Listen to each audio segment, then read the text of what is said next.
Coming up on a brand new episode of Your Mind First, we're talking educator burnout. Why is it happening? How do we fix it? And how do we help further create happier and healthier school environments? All of those questions we'll try to answer and oh so much more. Plus, we'll take some of your questions on a brand new episode of Your Mind First, which starts right now.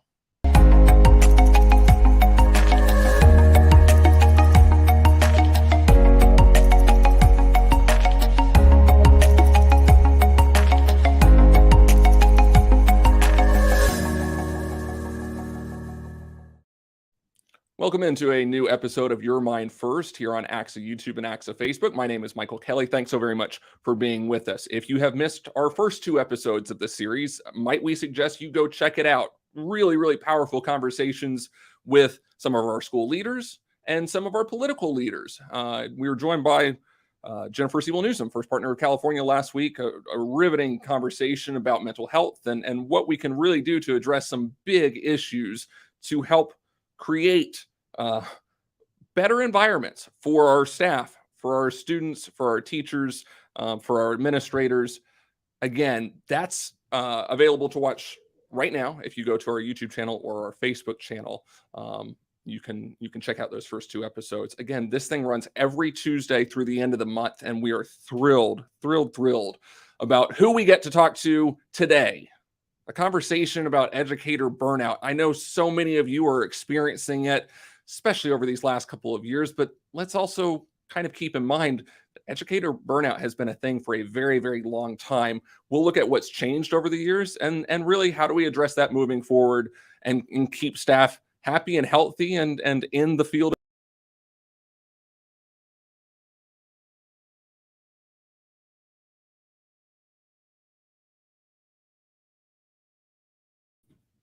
Wow. It only took 2 minutes and 10 seconds for us to lose you, but we are back here on Your Mind First. It seemed like our virtual broadcasting platform kicked a number of us out, but we're all back, and we hope that you are still with us. Michael Kelly, let's introduce you to our panelists before we get bumped off the air again, shall we? Amber Lee-Alva is the superintendent of Auburn Union School District. Manny Nunez, the assistant superintendent in Monterey Peninsula Unified School District, and Mohammad Warrad, vice principal over at Franklin High and Elk Grove Unified. The three of them join me now. It feels like karma when here I am hyping up this broadcasting platform, and what happens 2 minutes in, we lose our connection. So good to be with the three of you today. Thank you so much for doing this. Thank you so much for having us. Amber, let's start with you. You have had to wear a lot of hats over the course of the pandemic. Can you explain just how much of a toll the pandemic has taken on you and really the impact that it's had as you've had to be a lot of different things to a lot of different people? Yes, and first of all, just thank you so much for having me, and I want to say good afternoon to all of our fellow ACSA members and everyone who's reviewing this. Being a superintendent in a small school district, you naturally wear many hats to start off with. I oversee HR and the superintendency, but the pandemic brought a whole new level. I learned how to measure 6 feet. I literally went out into the classrooms and was helping principals measure 6 feet between desks. We could bring our kids back faster. I've become an expert at different scenarios of if you were close contact, wore a mask, or close contact with out of vaccine, all the rules. I'd spent more time on COVID than I did leading a school district. It's been a little bit crazy.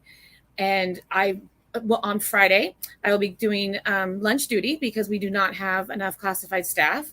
So I made my husband come and get fingerprinted, and he volunteers too because we just don't have the people. So it's been a challenge to say the least. Manny, as we mentioned, you're the Assistant Superintendent of Human Resources in Monterey Peninsula. I have to imagine the things that you have seen and the things that you have heard over these last couple of years. How would you describe your level of concern over educator burnout right now? Yeah, good afternoon, everyone, and thank you for having us here, Michael and ACSA. And similar to what Amber said, you know, it's a factor we have to consider now in education. I think pre-pandemic, mental health was not something that was really discussed and talked about. And I think the pandemic created awareness of how much we have to consider that now in education. We've seen it in terms of staff shortages, the challenges we're having to fill out positions such as like substitutes, something that we didn't struggle before the pandemic. So I think it's definitely created a lot of awareness, and it's I don't want to say forced us, but it's allowed us to be creative, and we have to figure out how do we support our educators, all the way from our custodian to the superintendent as well, because they've been carrying a lot of hats, and that comes with a lot of stress. Just a reminder, this is an interactive broadcast. So if you have things that you're experiencing, if you want to share your own story about some of the things that you faced over the course of the last couple of years, we would invite you to put that in the chat. We'll put it up on the screen, and that gives us an ability to connect, because that is the point of this entire series, to connect, to feel as if we are together, that we are all in this. And it just makes everything better from what we found. So, Mohammad, let's move on to you, my good friend. As an assistant principal, you really have your finger on the pulse of your school, and that, I'm sure, is good in a lot of ways, but can also be challenging in others. I want to ask how you would best describe what you're seeing right now at your school. Yeah, first of all, thank you for having me on. Definitely appreciate it. But what we're seeing currently right now is folks are really, they're wanting to engage. They want to get back together. Yes, there's some anxiety. There's some stress. We're still getting through this thing.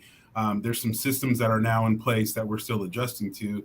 But the first day of pre-service, folks were really happy to see each other. There's this hunger to interact, to engage, to sit down, to talk about curriculum together, to do lesson plans together. So what we're seeing is a spark of energy where folks are excited to be with each other. But there's still a lot of work. And as an administrative team, we are making sure that we are supporting that work and supporting these teachers in wanting to continue to engage and making sure that the systems and structures are in place. We want to make things good for our teachers. So there's a lot of weight on us to continue the momentum that was pretty positive through pre-service. And,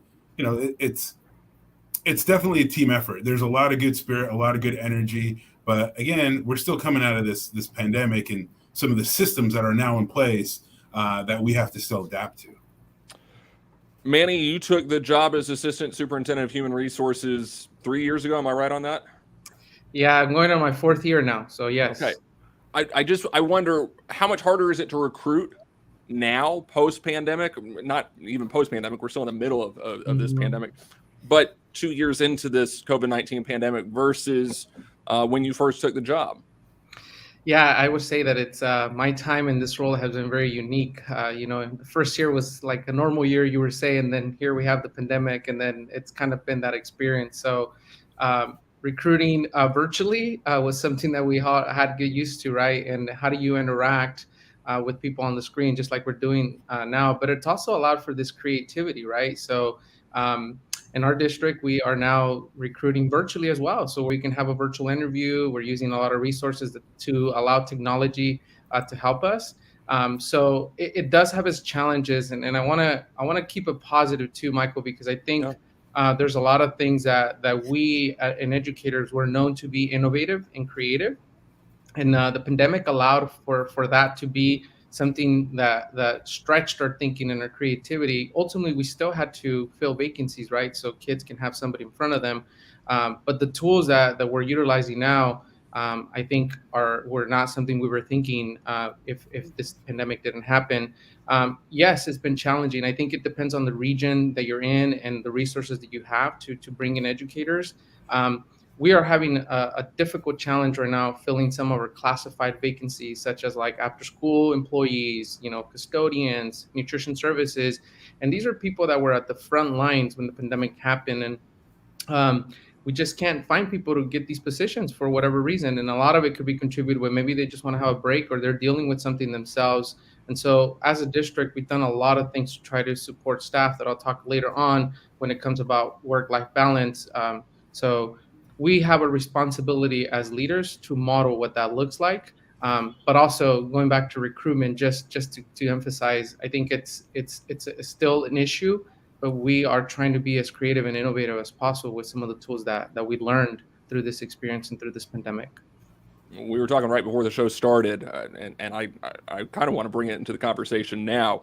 All three of you are into the school year now. But some of you have been in school longer than others, but about a week and a half for the three of you. I just wonder, staffing shortages right now, how do they compare now versus a year ago? Amber, let's start with you. Oh, they're way worse now than they were a year ago. It's challenging. Last year, I started the year with every teacher position filled. I have 4 unfilled teacher positions. We're struggling to get subs. It's been crazy. And then, we're talking about our mental health. The year started off even more complicated.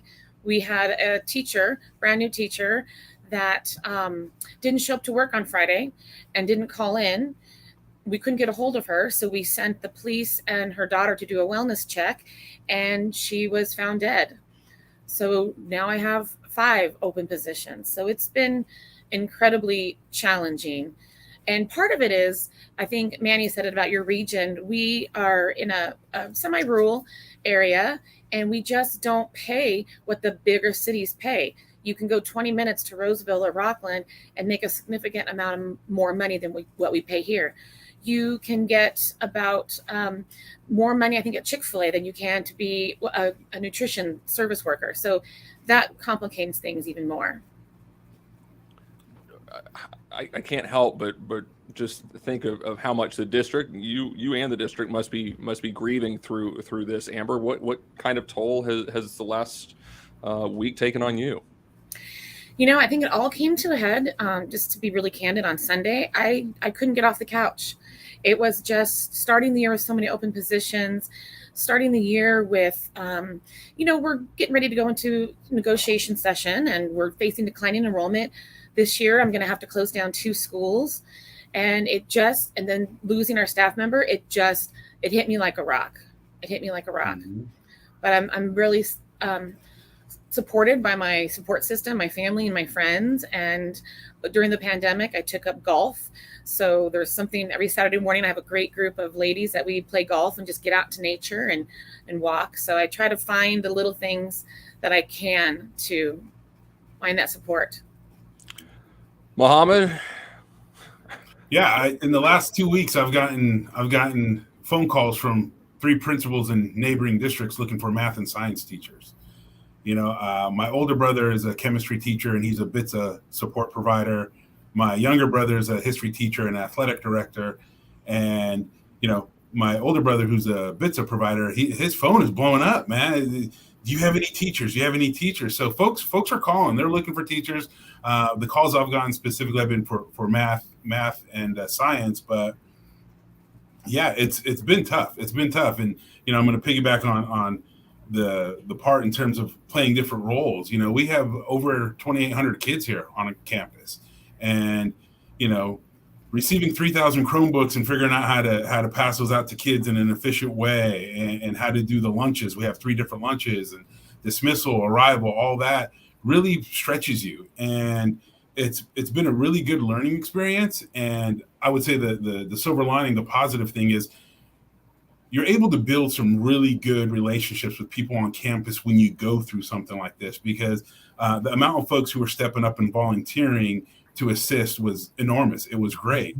And although we follow protocols, 6 foot, all that, it was kind of a bonding opportunity.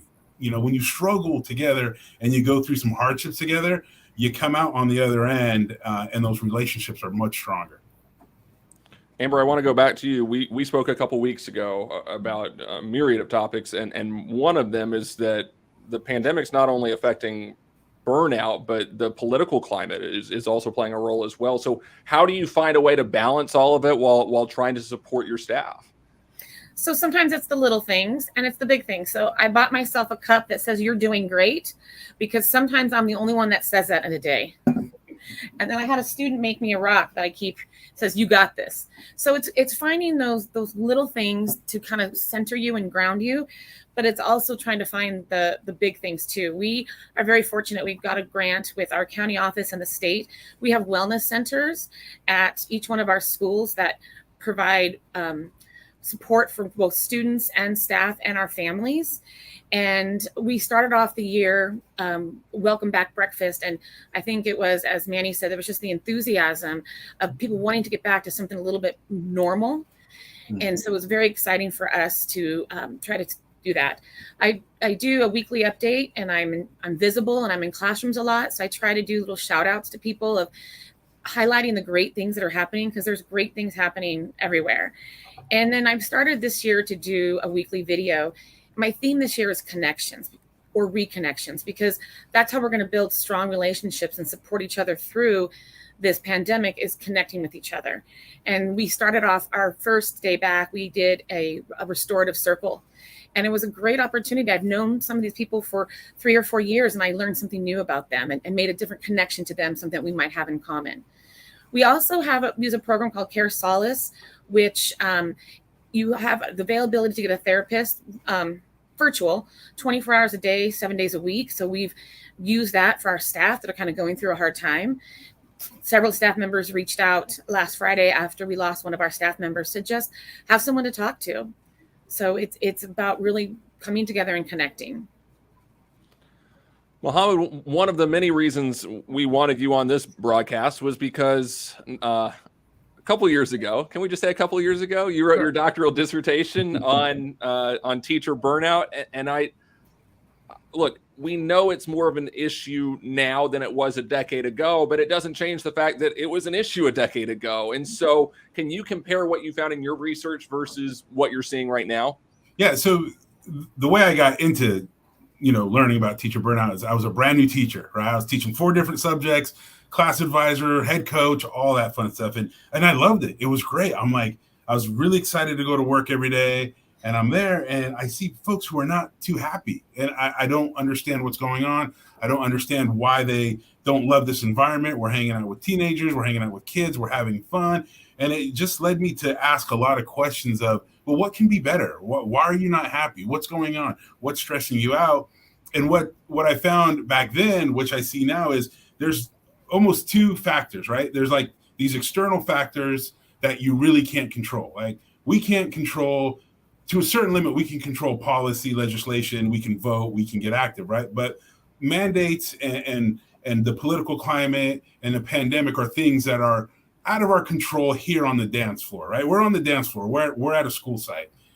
So let's look at the dance floor, right? We can't control the balcony, but we can definitely control the dance floor. So the dance floor at the school site would be like, how are we supporting new teachers? How do we onboard new teachers? How do we support them? Do they know how to process a referral? Do they know that we're going to follow up with them within 24 hours so they feel confident about getting the support that they're looking for?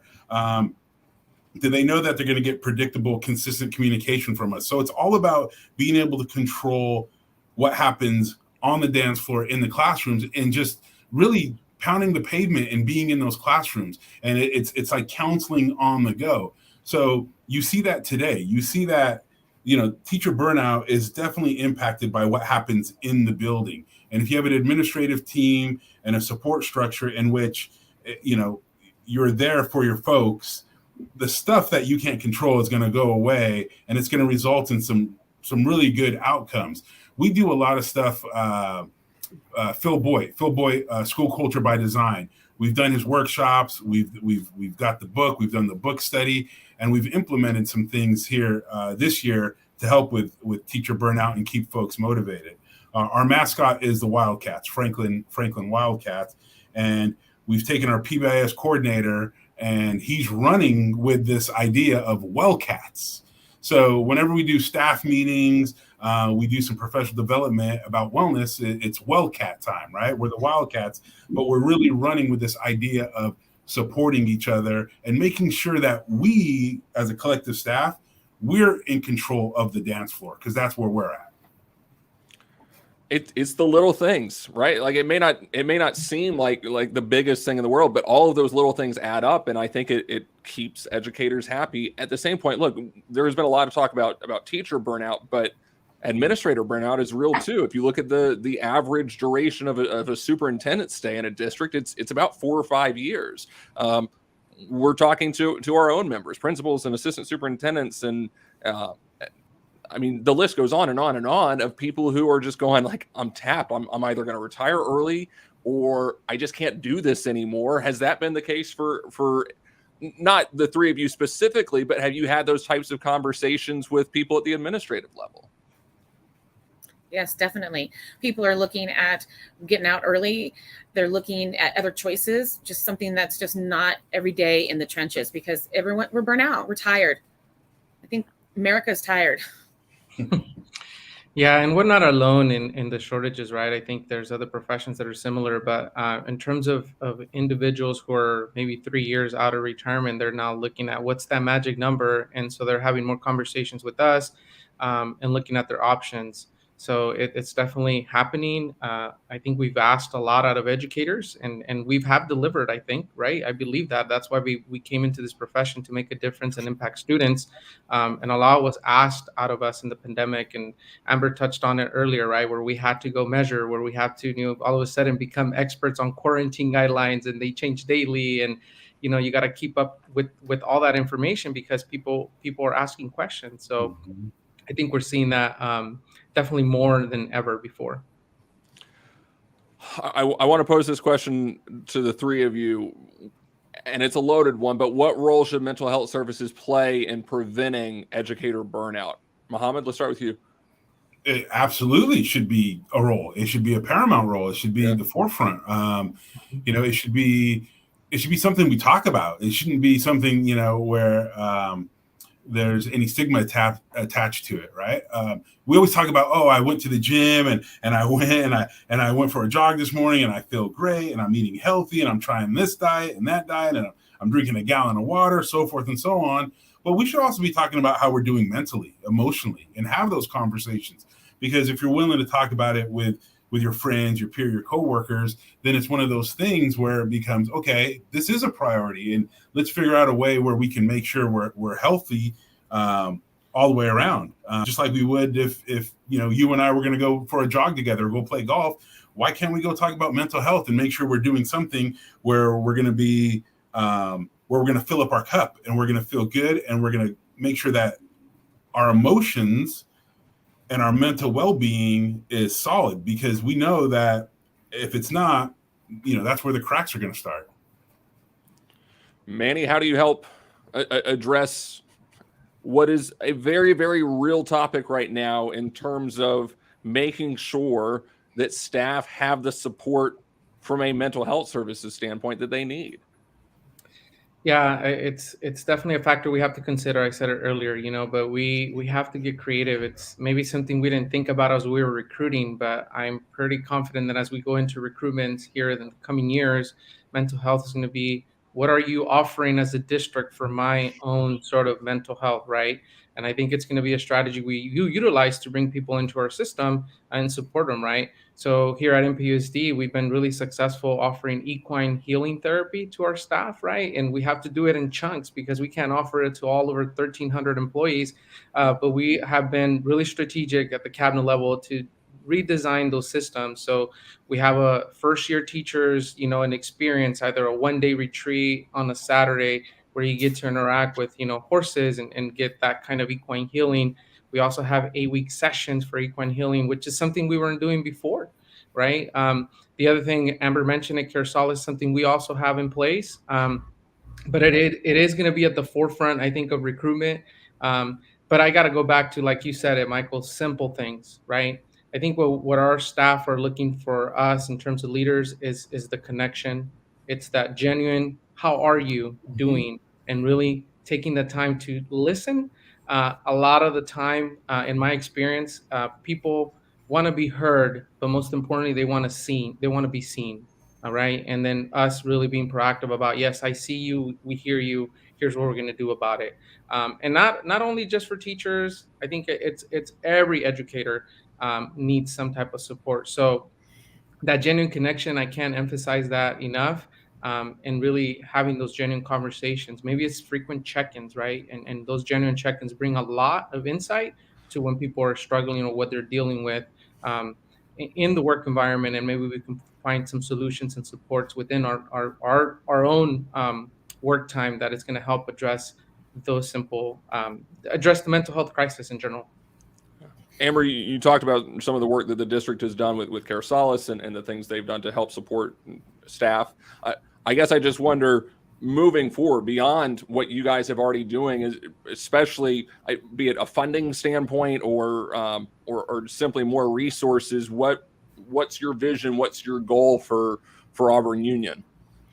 So we have a strategic plan like most districts do. Yeah. We did something a little bit different. We actually prioritized our goals and our outcomes. And our first priority is language arts and English language development. But our number 2 priority, and this came from the top, this came from my board, adopting the strategic plan, is the mental and social and emotional wellness. And so Good for y'all. Use that roadmap to make our decisions. And we direct our resources to accomplishing that goal and that action item. We have 2 mental health services specialists, and we only have 1,500 kids. We have about 300 employees, so that ratio is pretty good. And I think also it's important, everything that Manny, Mohammad said, ditto, but I think it's important that as a leader that we model mental health wellness.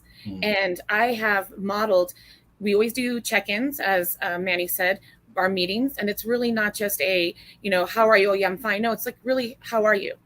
And then we do something called celebrations, where we celebrate each other and we celebrate the work, and then we publish it out, because you may be in a meeting with a 2nd grade teacher that's not in that room with you, but you want to celebrate the great thing that you saw. It helps to connect people and helps to lift them up. And then also too, I've modeled, I was, feeling a little bit down, you get a little burnout. And so I went on a hike, and I am not the most physically fit person. So it was like, I thought I was going to die of a heart attack, with my mental health specialist. And we just kind of did some checking in, and she just gave me some strategies of how I can be more mindful and how I can, when you start to go down that rabbit hole, kind of redirect. And I share that with our entire staff of, look, we all need to take the time to take care of ourselves, physically and mentally. That is awesome. One of my favorite things I've heard today. Let's talk about the unicorn that is work-life balance. To the 3 of you, have you found ways to create work-life balance, which is a big question, and what are the things that you do to help foster it and create it, not just for you, but also for the people you come in contact with? Mohammad? Yeah, so I think I can definitely do a better job with the work-life balance. As we all can, right? Absolutely, absolutely. But I love my job, and I signed up for this, and this is what I want to do. So if people are coming to my office and kids are coming to the office, I'm meeting with kids, and they're offloading, that's what I signed up for. It's my job to help them fill up their cup, and then I will go fill up my cup with coaching T-ball, my son's T-ball team, and I'll coach his flag football team, and I'll go watch my daughter do her dance performances. So it's really family time. For me, in terms of recharging, getting the energy back, it's spending time with my family, and just realizing how much I mean to this family here and how much I mean to my family at home. And it's a really good feeling, but the work-life balance is something that I know personally I can improve on. Again, as we all can. Manny, are there things that you endorse, or do you have tips and suggestions for somebody like me, for Mohammad, for Amber, for anybody out there who's watching? We talk about work-life balance all the time, I think, in education, because at work there's so much demand. It's become cliche. Yeah, it's become cliche. And so, yeah, I think, so a couple of things. I think in work, my wife taught me this line: if it's not a heck yes, it's a kind no.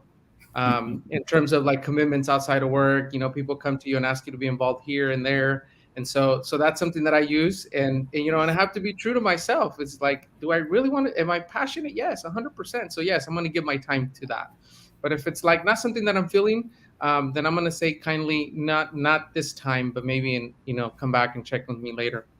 But I think we also just have to be realistic with ourselves, and set manageable goals that we can meet. And Amber said it best. We have to model what that looks like for our staff, for employees, for everybody that works with us. But in terms of how I foster that, there's a couple of things that I just do. I love walking and enjoying nature. I think during the pandemic, I became really connected to national parks, and I know the first partner was on here last week and talking about that. But that's been really amazing, just how much nature brings and the calmness that it does, and your mind does clear. It really does.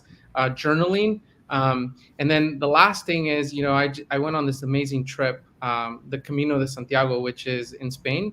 And that was a true disconnect. And when we say disconnect, meaning no phone, no work, but we need to create those moments of disconnect for our own selves, because if we're not taking care of ourselves, we cannot take care of others. And I really genuinely mean that. I try to practice that, because people expect a lot from us. There's a lot of, what do they say, withdrawals that are coming, from our own personality. And then but we also need deposits, right?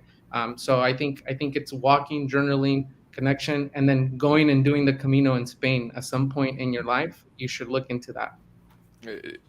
Funny story. Manny and I have known each other for years now, but we connected a couple months ago when he was in Spain. I was like, "Hey, any interest in doing this with us?" He's like, "Yeah, man, but I'm in Spain, so we'll talk about this later." I'm like, yes. Good for you for saying, you know what, I'm disconnecting. Yes. And more power to you for that. So we're thrilled you're here, though. Amber, are there things that for you have worked? I know that the hiking was obviously a good thing, but are there things beyond that you have found that have worked? I don't think the hiking was a good thing. I think talking to the mental health specialist was a good thing. I almost wanted to die, and it reminded me how out of shape I am. So I need to get in more shape. I feel like I've got a pretty good work-life balance, mostly because my husband forces me to. And many of you know him, but Wes Smith is a really good friend of ours. And seeing him have a heart attack and go through something like that, it just makes you realize that at the end of the day, no one ever dies and puts on their tombstone, "I wish I would have worked more." You say things like, "I wish I would have spent more time with my family. I wish I would have hiked more so I'm not so out of shape. I wish I would have traveled to Spain." And so I really do find that he, when I get home, he takes my phone away. Sometimes he's actually had to throw it across the room. He says, "You're not a surgeon. You're not doing life and death work. Be here, be in the moment." When I leave for work, we just stop every morning and just look each other in the eyes and just take deep breaths and just say, because I'm always running around like a chicken with my head cut off. And he's like, "You need to calm down. You need to lead by example." I also really am very careful about not sending late night emails, because even though people have a choice to check their email, when it comes from the superintendent, they often feel compelled to answer. So I use a lot of schedule send. So I think it's important what everyone else said, is just really making sure that you're connecting with those that you love and care about, because then you're going to be a stronger leader for the others that you serve. Amber brings up a good point real quick. Go ahead. My kids will actually take my phone and they will put in the wrong password. And my daughter has figured out that if she keeps doing it, she can extend the time it's locked. And basically she knows I can't check emails or text messages or anything like that. So she's pretty bright. She's figured it out. But they'll snag my phone and they'll start pushing buttons and lock me out. My 14-month-old does that, but I won't pretend to tell you that he's smart enough to realize what he's doing. But it works. It works nonetheless. I was just gonna say, my wife is a television anchor for the CBS station here in Sacramento, and talk about somebody who's doing long hours, much like the three of you. And she's very good at disconnecting and saying, phone's away. But there are still times where it's like, you know what, like, news is a 24/7 job, but we can tell news no, right? You talk about saying like heck yes or a soft no, Manny. Soft no's are good sometimes. So that's what we aim for. Y'all have been so gracious with your time, and I want to close with this. Look, this is a topic where it's very easy to go negative. So let's finish on a positive note. What makes you optimistic about what we can achieve in education to address burnout and to create happier and healthier school environments? Mohammad, you go first. The students. I'm Amen. seeing the students on campus, having them be here makes me optimistic, makes me happy. Visiting classrooms, connecting with teachers, the relationships. For me, for those who know me, I'm going to lead with my heart first, and just connecting with people, knowing that the kids are showing up, the teachers are showing up, they want to be here, makes me happy, and it's gonna motivate me and make me step up my game. So I'm just optimistic to get the year rolling, to get into classrooms, to start the scheduled walkthroughs, get in there, build connections with kids and teachers, and it's really what makes the job enjoyable, and it's really what fills up the cup during the day, is just interacting with the kids. It's all about relationships. Amber, how about you? What gives you hope? Well, I always lead from my why, and I know that I'm called for a higher purpose to serve children. So I always keep them at the heart of what I do. But I'm optimistic that we're even having this conversation today. I'm optimistic that wellness, that's one of the positive silver linings that came out of COVID. Years ago, we didn't talk about our feelings, our emotions, our mental state. It was never addressed, and it's on the front and center. And I'm very optimistic that it's going to continue to be that way in education. Manny, you get the last word, my friend. This too shall pass, Michael. Right, and Amen. I'm also, very optimistic that we have networks, that we have mentors. ACSA provides that, where I can pick up the phone and call somebody who can understand some of the challenges that I've had with human resources, and they're genuine about it and be like, "You too? You're going through that?" "Yeah, me too." So can't forget about the positive network of mentors and just people that have been doing what we do. And that gives me optimism. And I'll echo what Amber said, is we're having conversations about mental health where before this was a stigma and people were afraid to even share their feelings. And being a male, it's a lot more difficult to share your feelings because, in my culture, it's seen as like a weakness. And so now that we're having conversation, it's being embraced. But this too shall pass. Look, the entire goal of this series was to start to have these conversations, and so I am so appreciative to the three of you for having this conversation with me, for having this conversation with our viewers. It has been an absolute treat, an absolute privilege. Mohammad Warrad, Amber Lee-Alva, Dr. Manny Nunez, thank you. Thank you. Thank you, everyone. And there's more to come here on Your Mind First and ACSA Mental Health Series. Just a reminder, we're talking more educator burnout next week, seriously, because it's that big of a topic. We'll be joined by Elizabeth Steiner, policy researcher from RAND Corporation. If you have read any of the work that the RAND Corporation does, it's fantastic. She has done an absolute deep dive on educator burnout, why people are leaving the profession, how do we get them to stay. So much to discuss, and we are looking forward to that conversation. Again, that comes your way next Tuesday, August 23rd at 1 o'clock here on Your Mind First. And just a reminder, if you have stories that you want to share, maybe you're not comfortable sharing them in the chat, or you simply kind of want to take some time and gather your thoughts, that's okay too. We have the opportunity for you to share your story that could be featured in an upcoming EdCal article. You can share your tips for work-life balance, as we just heard from Mohammad, Amber, and Manny. Coping strategies, how to help foster those happier and healthier school environments. You can visit the bit.ly link here, bit.ly/YourMindFirst, or you can use that QR code. Either one will work just fine. Again, our sincerest thanks to Amber Lee-Alva, Mohammad Warrad, and Manny Nunez for being so gracious with their time and for being so open and honest, which again is the point of this series, to really start to have conversations around mental health so that we can further destigmatize it. It is a long road, but just understand that ACSA is here for the long haul. This 5-episode series is just the beginning of the work that we're doing. And we'll talk about that in our final episode on August 30th with our executive director, Dr. Edgar Zosweda. For everyone who has worked on this project, my name is Michael Kelly. We'll see you next week. Have a good one.